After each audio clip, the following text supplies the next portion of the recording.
Hello friends, ഇന്ന് ഞാൻ എത്തിയിരിക്കുന്നത് ഒരു കുക്കിംഗ് വീഡിയോ ആയിട്ടാണ്. ഒരു അടിപൊളി പാസ്ത, ഇന്ത്യൻ സ്റ്റൈൽ പാസ്തയാണ്.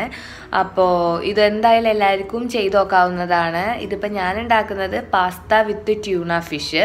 ഞാനിപ്പോൾ ഉള്ളത് UAE-ലാണ്. ഇവിടെ നമുക്കൊരു ടിന്നിൽ ട്യൂണ കിട്ടും. അപ്പോൾ അതും പാസ്തയും കൂടെ മിക്സ് ചെയ്തിട്ടുള്ള ഒരു അടിപൊളി റെസിപ്പിയാണ് ഞാൻ നിങ്ങൾക്ക് മുന്നിൽ ഇന്ന് കൊണ്ടുവരുന്നത്. അപ്പോൾ എന്തായാലും ഇതെല്ലാവരും ട്രൈ ചെയ്ത് നോക്കണം. എൻ്റെ ചാനൽ സബ്സ്ക്രൈബ് ചെയ്യാത്തവർ പ്ലീസ് സബ്സ്ക്രൈബ് മൈ ചാനൽ. ഇതുണ്ടാക്കി നോക്കിയിട്ട് നല്ലതാണെങ്കിൽ എന്തായാലും വന്ന് കമൻറ്റ് ബോക്സിൽ കമൻറ്റ് ചെയ്യണം.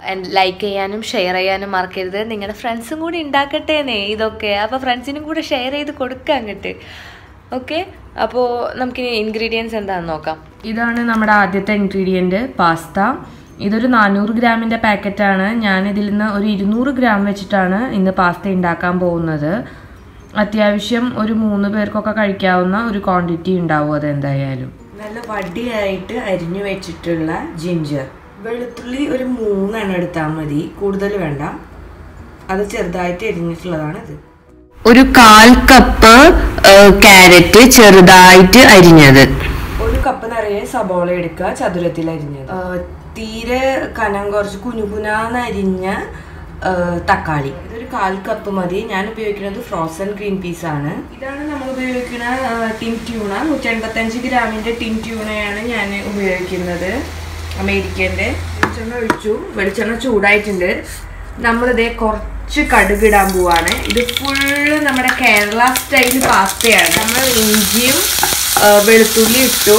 അത് ജസ്റ്റ് ഒന്ന് വടന്ന് വരെ ഇളക്കി കൊടുക്കുക. ഇഞ്ചി ഇത്രയും വാടിയാൽ മതി. നമുക്കിനി കുറച്ച് ക്യാരറ്റ് ഇടാം.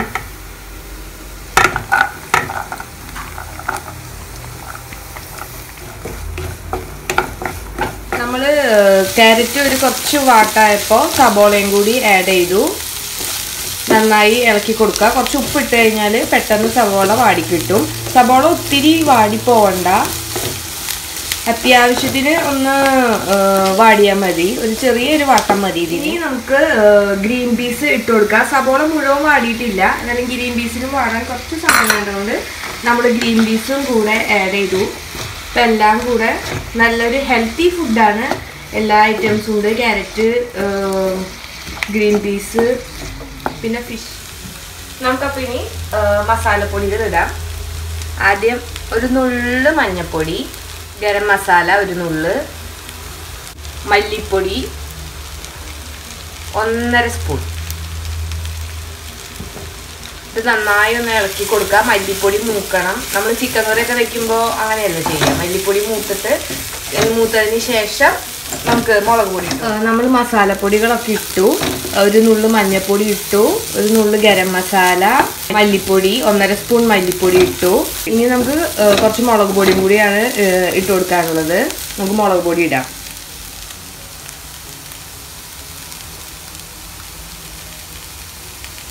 എൻ്റെ മുളകിന് അത്യാവശ്യം നല്ല എരിവുള്ളത് കൊണ്ട് കുറച്ചേ ഞാൻ ഇടുന്നുള്ളൂ. ഒരു 1/2 സ്പൂണേ ഞാൻ ഇടുന്നുള്ളൂ. മുളക് പൊടി മൂത്ത് കഴിഞ്ഞാൽ നമുക്ക് തക്കാളി ഇടാം. ഇനി നമുക്ക് തക്കാളി ഇട്ട് കൊടുക്കാം. ഇനി നമുക്കിതിലേക്ക് നമ്മുടെ ട്യൂണ ഇട്ട് കൊടുക്കാം.